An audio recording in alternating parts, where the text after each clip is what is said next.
The Taliban-governed Afghanistan, believe it or not, has called the Pakistan-Iran tensions as alarming. The Taliban-governed Afghanistan has also now urged both Pakistan and Iran to exercise restraint. This after Pakistan launched what it described as retaliatory military strikes into the Iranian territory, reportedly killing at least about 9 people, including 4 children. And this was in retaliation to the Iranian missile and drone strikes that took place on Pakistan on Tuesday, in which 2 children were killed and 3 others sustained some serious injuries. Now, Pakistan says that its strikes hit certain terror hideouts around the city in the Sistan-Balochistan province. Earlier, Pakistan had condemned the Iranian strikes on Tuesday in its Balochistan province near the Iranian border. Now, Iran insists that its strikes were aimed only at the Jaish al-Adl group that has carried out attacks inside of Iran and not on Pakistani citizens. Now, Pakistan and Iran have long accused each other of harboring militant outfits that carry out attacks from regions along their shared border. Now, Pakistan's foreign ministry has also confirmed Thursday's retaliatory strikes. Pakistan has said that it has acted in the wake of credible intelligence of impending large-scale terror activities, claiming that its attacks have killed many terrorists. Now, Iran has summoned Pakistan's charge d'affaires after the missile strike. Now, in the light of the recent developments, Pakistan's caretaker Prime Minister Anwarul Haq Kakar will cut short his trip to World Economic Forum at Davos. Now, the Foreign Minister of Pakistan, Jalil Abbas Gilani, is also cutting short his Uganda visit in the wake of the recent developments. Now, China, which is a strong ally of both the nations, has called for them to show restraint and to avoid escalation. Now, Beijing has expressed its willingness to play a constructive role in de-escalating the situation if both sides want.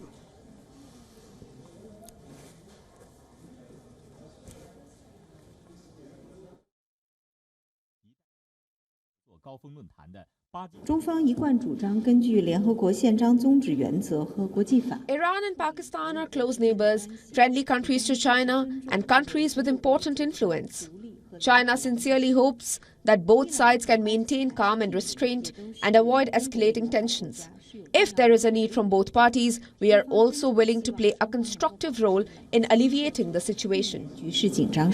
All right, so that is what the Chinese have to say, that they would like to mediate in case Pakistan and Iran, of course, want them to. And to give us more perspective on this, we're being joined in by our Pakistan Bureau Chief Anas Malik, who's joining us live on this broadcast. Now, Anas, the fact is Iran and Pakistan have had a pretty problematic border, especially between in Balochistan, where there are elements on either side of the border who have been trying to foment trouble. But in general, we've rarely witnessed this kind of an escalation. So what's gone wrong this time? And also, will Pakistan and Iran agree to this Chinese offer to mediate? Last question first. Today, the Ministry of Foreign Affairs spokesperson Mumtaz Zahra Baloch was asked with regards to third-party mediation. She said that formally, none of the third parties have approached, and at the same time, Pakistan and Iran have a bilateral mechanism established. So the Pakistani side would not want to escalate, but rather would want to focus on diffusion. What we've picked up from diplomatic sources is that China, Qatar, Turkey, Oman and Afghanistan have approached both the countries, asking them to stand down, to de-escalate, to defuse these tensions, and formal and informal talks have been conveyed by the respective countries that I've just mentioned.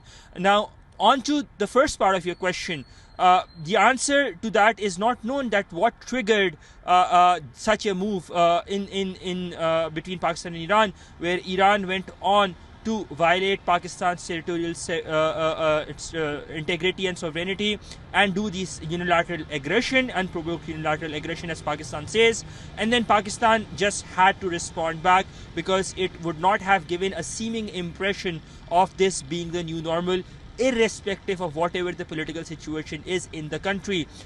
What we know is that the Pakistani military did carry out precision strikes. 9 people, as per Iranian officials, who were non-Iranis, have been killed. The military's sources say that the death toll is much higher. It's between 20 and 30. 7 targets from the Baloch Liberation Front and the Baloch Liberation Army were engaged through killer drones, rockets, munitions, and through standoff weapons as well. This is what we know. The Pakistani Ministry of Foreign Affairs has dubbed the operation as Operation Markbar Sarmachar, which literally translates into death to insurgents. Right. That is what the situation is right now. Right. Tomorrow, the Pakistani Prime Minister, caretaker Prime Minister, is to hold the crucial meeting of the National Security Committee, which will have the 3 services chiefs in attendance and the intelligence chiefs, and no prizes for guessing. They will be deliberating on the future course of action vis-a-vis Pakistan and Iran relations. Saleh? Absolutely, indeed. Thank you very much indeed, Anas Malik, for joining us and getting us all those updates. We'll, of course, come back to you as more details emerge in this story.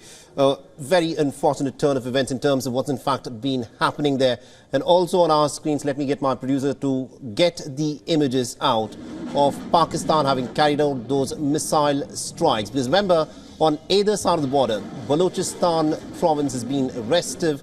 There are certain elements who are separatist elements who do carry out these kind of incidents. But what has happened is generally Pakistan and Iran try, negotiate, sit across the table, talk, and have these back channel conduits through which they try to discuss these issues. But this is unusual. This is what has happened in the course of the last 24 hours. Retaliatory strikes by Pakistan after Iran carried out those strikes inside the Balochistan province within Pakistan. WION is now available in your country. Download the app now and get all the news on the move.